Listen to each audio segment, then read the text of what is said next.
इस समय आरंभ हो चुके हैं चैत्र नवरात्रि के पवित्र और मंगलमय दिवस। आशा है प्रतिदिन आप इन सुंदर पवित्र दिनों में देवी दुर्गा की पूर्ण श्रद्धा और भक्ति भाव से आराधना कर रहे होंगे। और इस अत्यंत मंगलमय शुभ घड़ी में हम श्रवण कर रहे हैं दुर्गा सप्तशती के पाठ का।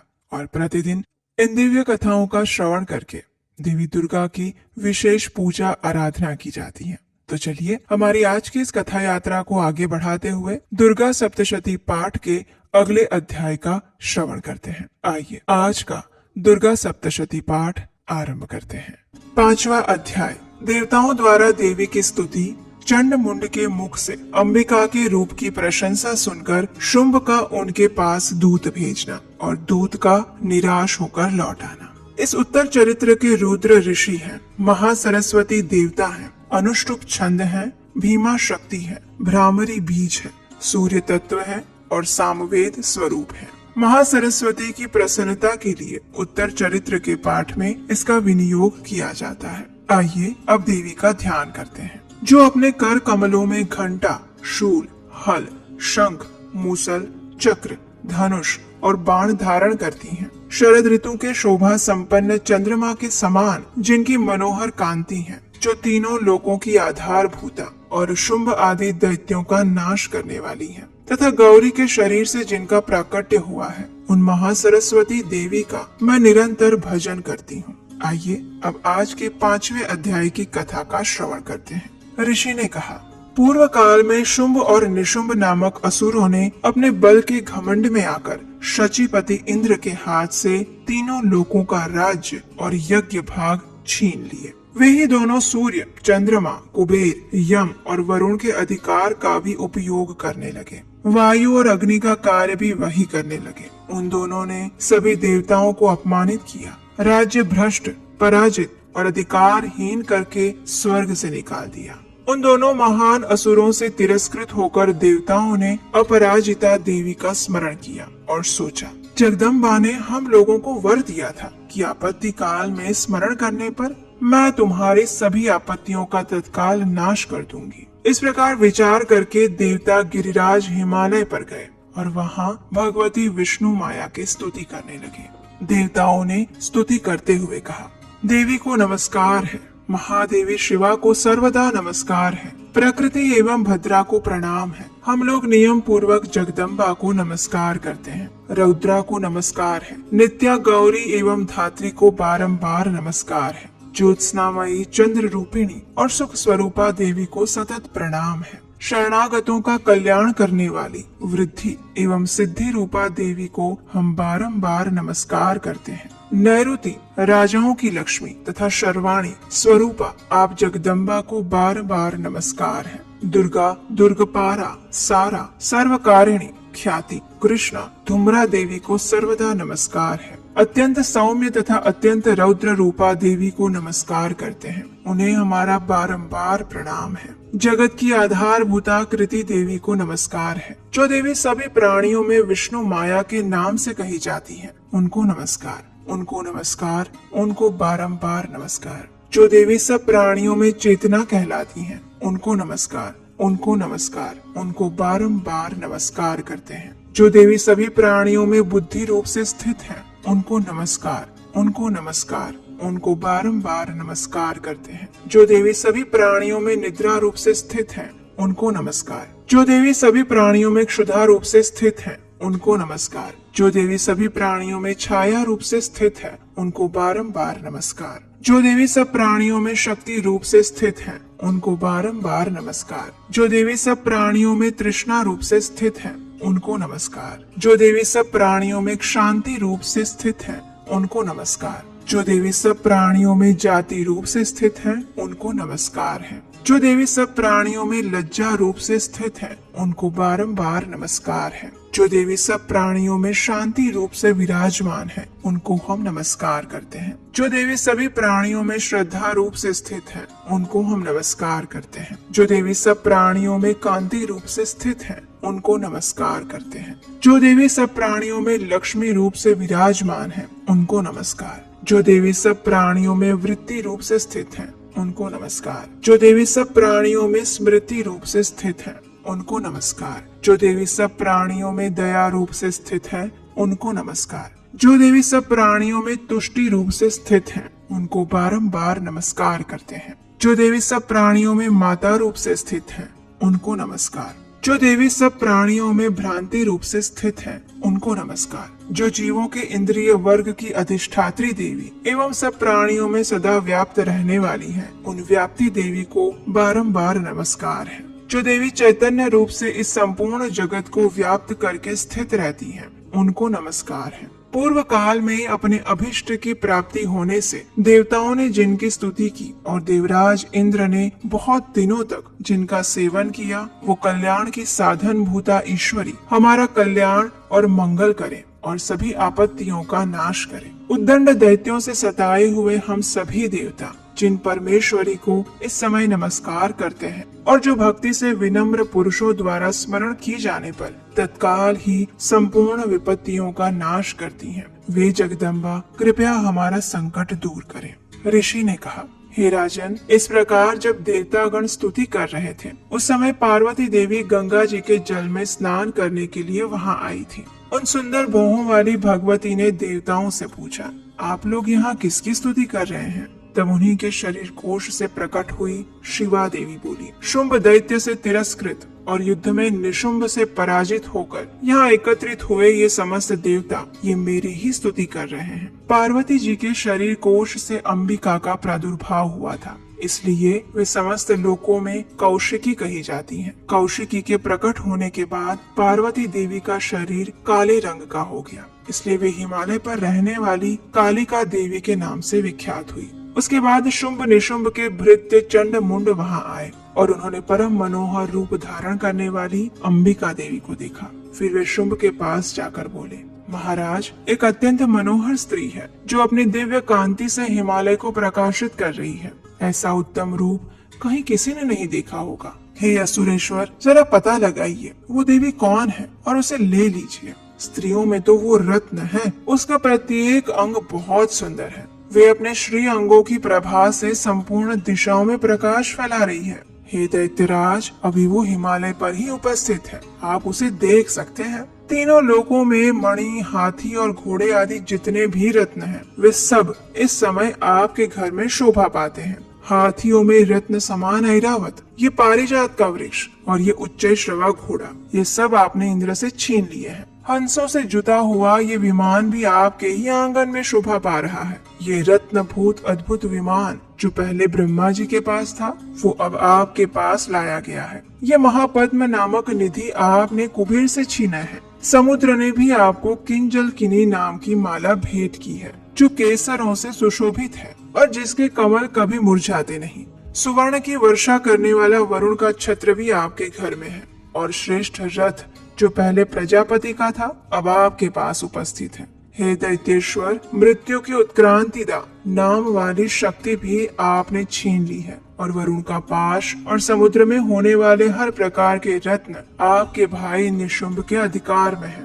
अग्नि ने स्वतः शुद्ध किए हुए 2 वस्त्र भी आपकी सेवा में अर्पित कर दिए हैं। हे दैत्यराज, इस प्रकार हर प्रकार के रत्न आपने एकत्रित कर लिए हैं। तो फिर जो ये स्त्रियों में रत्न रूप कल्याणमयी देवी है, इसे आप क्यों नहीं ले लेते? क्यों उसे अपने अधिकार में नहीं कर लेते? चंड मुंड का ये वचन सुनकर शुंभ ने महादैत्य सुग्रीव को दूत बनाकर देवी के पास भेजा और कहा, तुम मेरी आज्ञा से उसके सामने ये बातें कहना और ऐसा उपाय करना जिससे वो प्रसन्न होकर शीघ्र ही यहाँ आ जाए। वह दूत पर्वत के अत्यंत रमणीय प्रदेश में जहाँ देवी उपस्थित थी वहाँ गया और मधुर वाणी में कोमल वचन कहने लगा।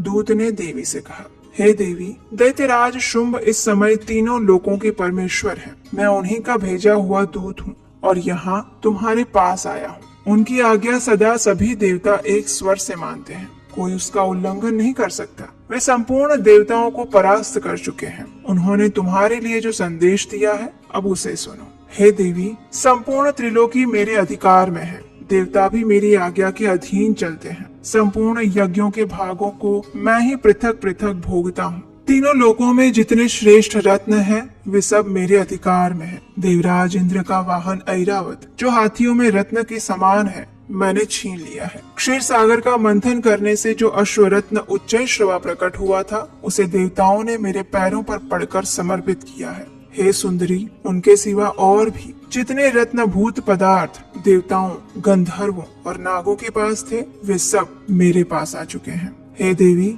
हम लोग तुम्हें संसार की स्त्रियों में रत्न मानते हैं, इसलिए तुम हमारे पास आ जाओ, क्योंकि रत्नों का उपभोग करने वाले हम ही हैं। चंचल कटाक्षों वाली हे सुंदरी, तुम मेरी या फिर मेरे भाई महापराक्रमी निशुंभ की सेवा में आ जाओ, क्योंकि तुम रत्न स्वरूपा हो। मेरा वरण करने से तुम्हें तुलना रहित महान ऐश्वर्य की प्राप्ति होगी। अपनी बुद्धि से ये विचार करो और तुम मेरी पत्नी बन जाओ। दूत के इस प्रकार कहने पर कल्याणमयी भगवती दुर्गा देवी, जो इस जगत को धारण करती हैं, वो मन ही मन गंभीर भाव से मुस्कुराई और इस प्रकार कहने लगी। देवी ने कहा, हे दूत, तुमने सत्य कहा, इसमें तनिक भी संशय नहीं है। शुंभ तीनों लोकों का स्वामी है और निशुंभ भी उसी के समान पराक्रमी है, किंतु इस विषय में मैंने जो प्रतिज्ञा कर ली है, उसे मिथ्या कैसे करूं? मैंने अपनी अल्प बुद्धि के कारण पहले से ही जो प्रतिज्ञा कर रखी है, अब उसे सुनो। जो भी मनुष्य पुरुष मुझे संग्राम में जीत लेगा, जो मेरे अभिमान को चूर्ण कर देगा और संसार में जो मेरे ही समान बलवान होगा, वही मेरा स्वामी होगा। इसलिए शुंभ अथवा महादैत्य निशुंभ स्वयं ही यहाँ पधारे और मुझे जीत कर शीघ्र ही मेरा पाणी ग्रहण कर ले। इसमें विलंब की क्या आवश्यकता है? देवी के ऐसे वचन सुनकर दूत ने कहा, हे देवी, तुम घमंड से भरी हुई हो, मेरे सामने ऐसी बातें मत करो। तीनों लोकों में कौन ऐसा पुरुष है जो शुंभ निशुंभ के सामने खड़ा भी हो सके? हे देवी, अन्य दैत्यों के सामने भी सारे देवता युद्ध में नहीं ठहर सकते, फिर तुम अकेली स्त्री होकर कैसे रह सकती हो? जिन शुंभ आदि दैत्यों के सामने इंद्र आदि सभी देवता भी युद्ध में खड़े नहीं हुए, उनके सामने तुम स्त्री होकर कैसे जाओगी? इसलिए तुम मेरे ही कहने से शुंभ निशुंभ के पास चली जाओ। ऐसा करने से तुम्हारी गौरव की रक्षा होगी, अन्यथा जब वे केश पकड़कर घसीटेंगे, तब तुम्हें अपनी प्रतिष्ठा खोकर जाना ही पड़ेगा। ये सुनकर देवी ने कहा, तुम्हारा कहना उचित है। शुंभ बलवान है और निशुंभ भी बड़ा पराक्रमी है, लेकिन क्या करूं? मैंने पहले बिना सोचे समझे ही प्रतिज्ञा कर ली है, इसलिए अब तुम जाओ यहाँ से। मैंने तुम्हें जो कुछ कहा है, वो सब कुछ दैत्यराज से आदर पूर्वक कह सुनाना, और फिर उन्हें जो उचित लगे वो वही करेंगे। इस प्रकार श्री मार्कंडेय पुराण में सावर्णिक मनवंतर की कथा के अंतर्गत देवी महात्म्य में देवी दूत संवाद नामक 5वां अध्याय पूर्ण हुआ। तो चलिए अब हम दुर्गा सप्तशती पाठ के 6ठे अध्याय का श्रवण करते हैं। देवी दुर्गा का ध्यान करते हुए इस प्रकार कहिए, मैं सर्वकेश्वर भैरव के अंक में निवास करने वाली परम उत्कृष्ट पद्मावती देवी का चिंतन करती हूँ। वे नागराज के आसन पर बैठी हुई है। नागों के फणों में सुशोभित होने वाली मणियों की विशाल माला से उनकी देह लता सुशोभित है। सूर्य के समान उनका तेज है। 3 नेत्र उनकी शोभा बढ़ा रहे हैं। वे हाथों में माला, कुंभ, कपाल और कमल लिए हैं और उनके मस्तक में अर्धचंद्र का मुकुट सुशोभित है। कथा का आरंभ करते हुए ऋषि ने कहा, देवी का ये कथन सुनकर दूत को बड़ा आश्चर्य हुआ और उसने दैत्यराज के पास जाकर सभी समाचार विस्तार पूर्वक कह सुनाया। दूत के उस वचन को सुनकर दैत्यराज क्रोधित हो गया। दैत्य सेनापति धूम्रलोचन से बोला, धूम्रलोचन, तुम शीघ्र अपनी सेना साथ लेकर जाओ और उस दुष्टा के केश पकड़कर घसीटते हुए उसे बलपूर्वक यहाँ ले आओ। उसकी रक्षा करने के लिए अगर कोई दूसरा उपस्थित हो तो वो देवता, यक्ष अथवा गंधर्व ही क्यों न हो, उसे भी अवश्य मार डालना। शुंभ के इस प्रकार आज्ञा देने पर धूम्रलोचन दैत्य 60,000 असुरों की सेना को साथ लेकर वहाँ से तुरंत चल पड़ा। वहाँ पहुंचकर उसने हिमालय पर रहने वाली देवी को देखा और ललकारते हुए कहा,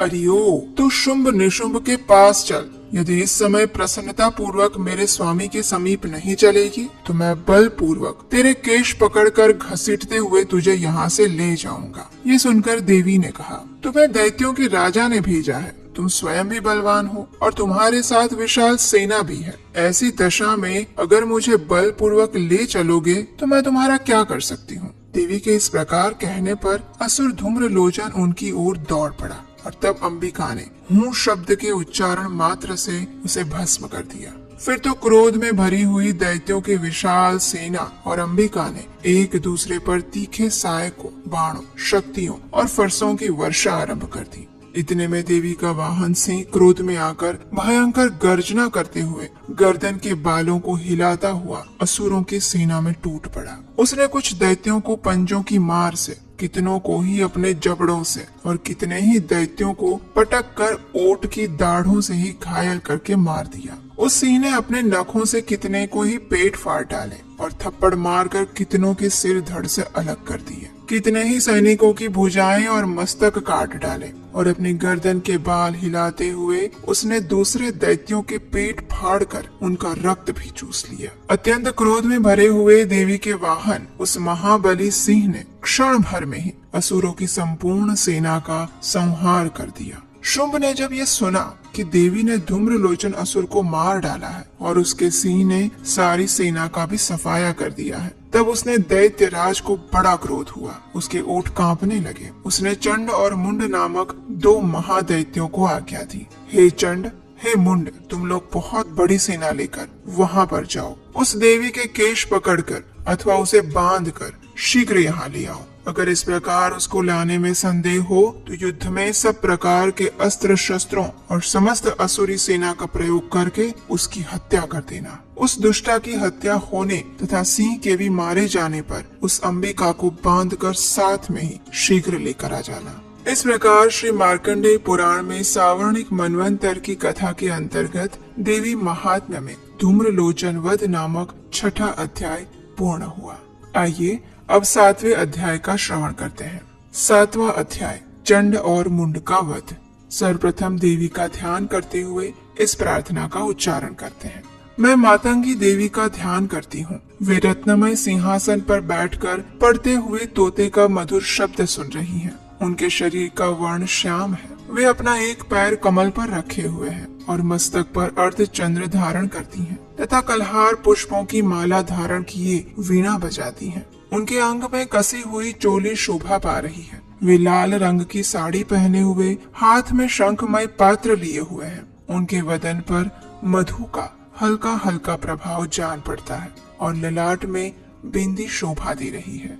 कथा को आगे बढ़ाते हुए ऋषि ने कहा, तत्पश्चात शुंभ की आज्ञा पाकर वे चंड मुंड आदि दैत्य चतुरंगिणी सेना के साथ अस्त्र शस्त्रों से सुसज्जित होकर चल पड़े। फिर गिरिराज हिमालय के सुवर्णमय ऊंचे शिखर पर पहुंचकर उन्होंने सिंह पर बैठी हुई देवी को देखा। वे मंद मंद मुस्कुरा रही थी। उन्हें देखकर दैत्य लोग तत्परता से पकड़ने का प्रयास करने लगे।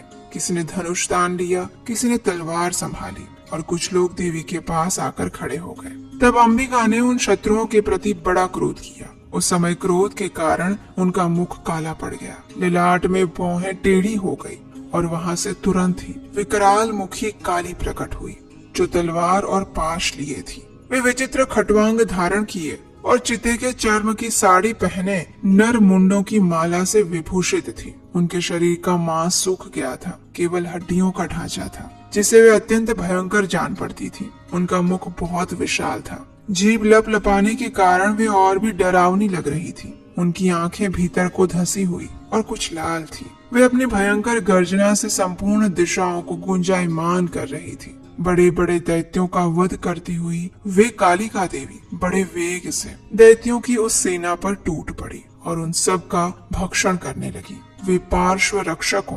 अंकुशधारी महावतों, योद्धाओं और घंटा सहित कितने ही हाथियों को एक ही हाथ से पकड़कर मुंह में डाल लेती थी। इसी प्रकार घोड़े, रथ और सारथी के साथ रथी सैनिकों को मुंह में डालकर वे उन्हें बड़े भयानक रूप से चबा जाती थी। किसी के बाल पकड़ लेती, किसी का गला दबा देती, किसी को पैरों से कुचल डालती और किसी को छाती के धक्के से गिराकर मार दे रही थी। वे असुरों के छोड़े हुए बड़े बड़े अस्त्र शस्त्र मुंह से पकड़ लेती और रोष में आकर उनको दांतों से पीस डालती थी। काली ने बलवान और दुरात्मा दैत्यों की वो सारी सेना रोंद डाली, खा डाली और कितनों को ही मार भगाया। कोई तलवार के घाट उतर गए, कोई खटवांग से पीटे गए और कितने ही असुर दांतों के अग्रभाग से कुचले जाकर मृत्यु को प्राप्त हो गए। इस प्रकार देवी ने असुरों की उस सारी सेना को क्षण भर में ही मार गिराया। ये देखकर चंड उन अत्यंत भयानक काली देवी की ओर दौड़ पड़ा। महादैत्य मुंड ने भी अत्यंत भयंकर बाणों की वर्षा से और हजारों बार चलाए हुए चक्रों से उन भयानक नेत्रों वाली देवी को आच्छादित कर दिया। वे अनेकों चक्र देवी के मुख में समाते हुए ऐसे लग रहे थे जैसे सूर्य के बहुत सारे मंडल बादलों के उदर में प्रवेश कर रहे हो। तब भयंकर गर्जना करने वाली काली ने अत्यंत रोष में आकर विकट अट्टहास्य किया। उस समय उनके विकराल बदन के भीतर कठिनता से देखे जा सकने वाले दांतों की प्रभा से वे अत्यंत उज्जवल दिखाई देती थी। देवी ने बहुत बड़ी तलवार हाथ में लेकर हम का उच्चारण करके चंड पर धावा बोल दिया। उसके केश पकड़कर उसी तलवार से उसका मस्तक काट गिराया।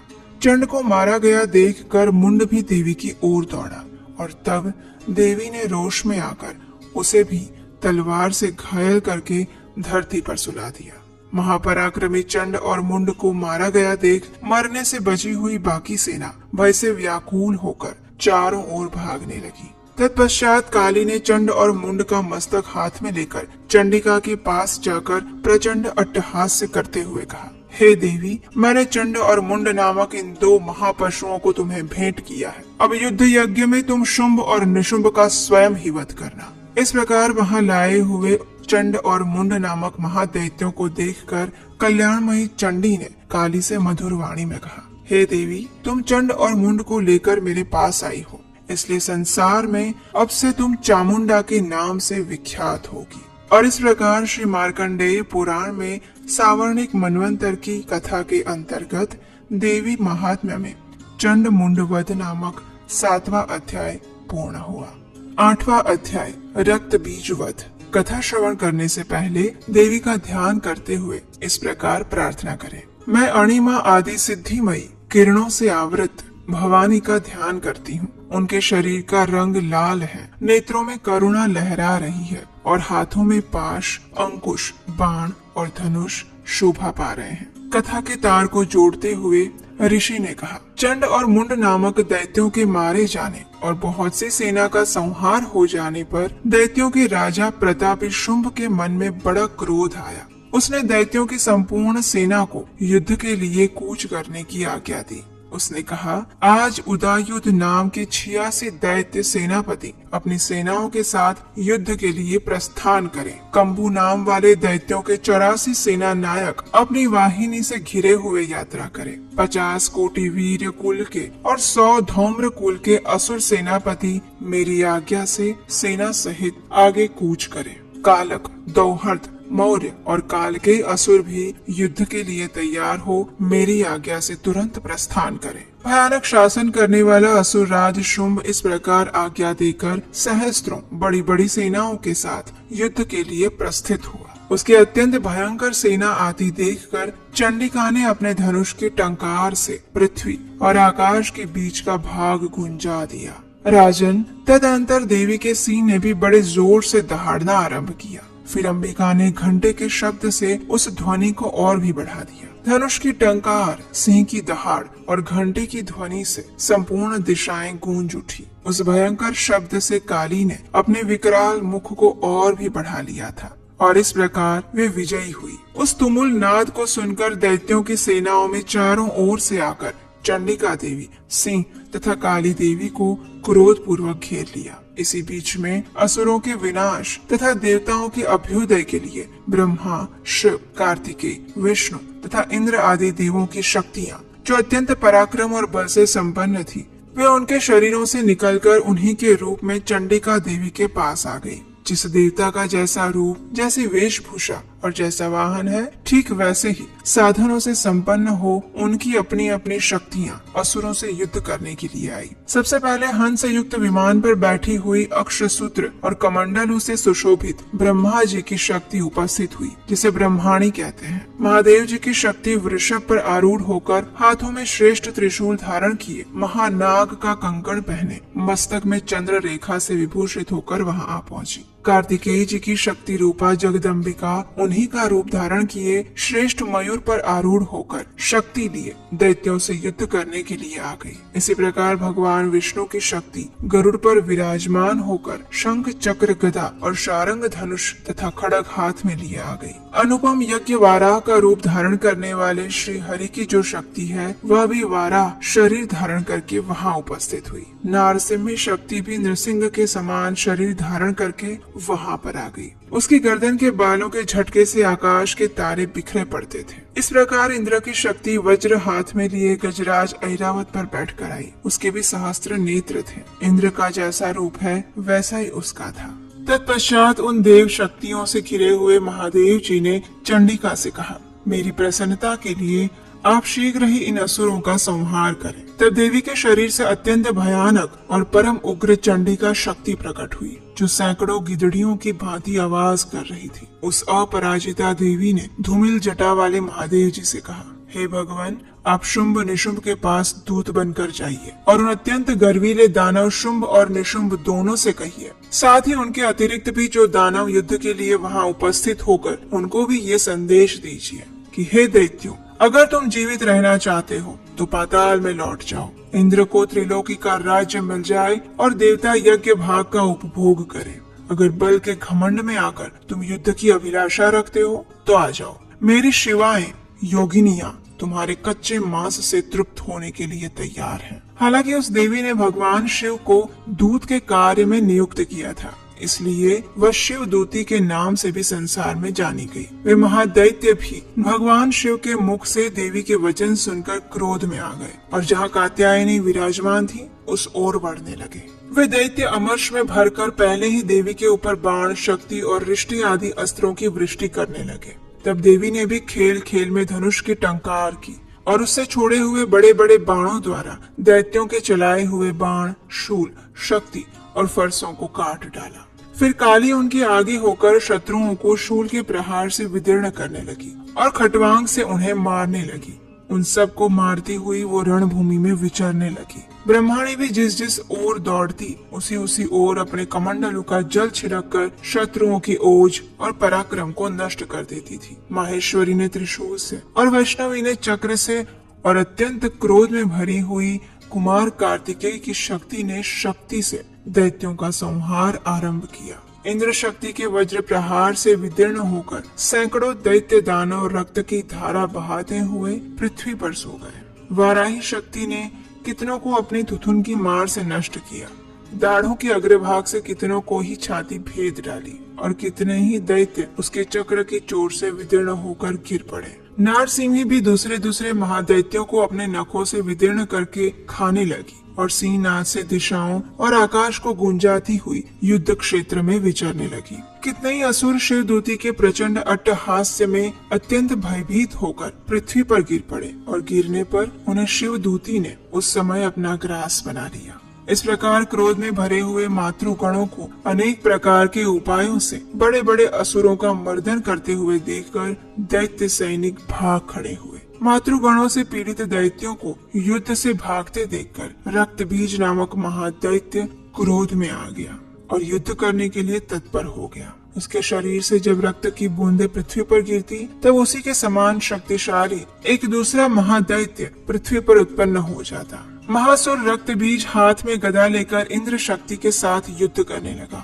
तब इंद्री ने अपने वज्र से रक्त बीज को मारा। वज्र से घायल होने पर उसके शरीर से बहुत सा रक्त चूने लगा और उससे उसी के समान रूप और पराक्रम वाले योद्धा खड़े हो गए। उसके शरीर से रक्त की जितनी भी बूंदें गिरी उतने ही पुरुष उत्पन्न हो गए थे। वे सब रक्त बीज के समान ही वीर्यवान, बलवान और पराक्रमी थे। वे रक्त से उत्पन्न होने वाले पुरुष भी अत्यंत भयंकर अस्त्र शस्त्रों का प्रहार करते हुए वहां मातृगणों के साथ घोर युद्ध करने लगे।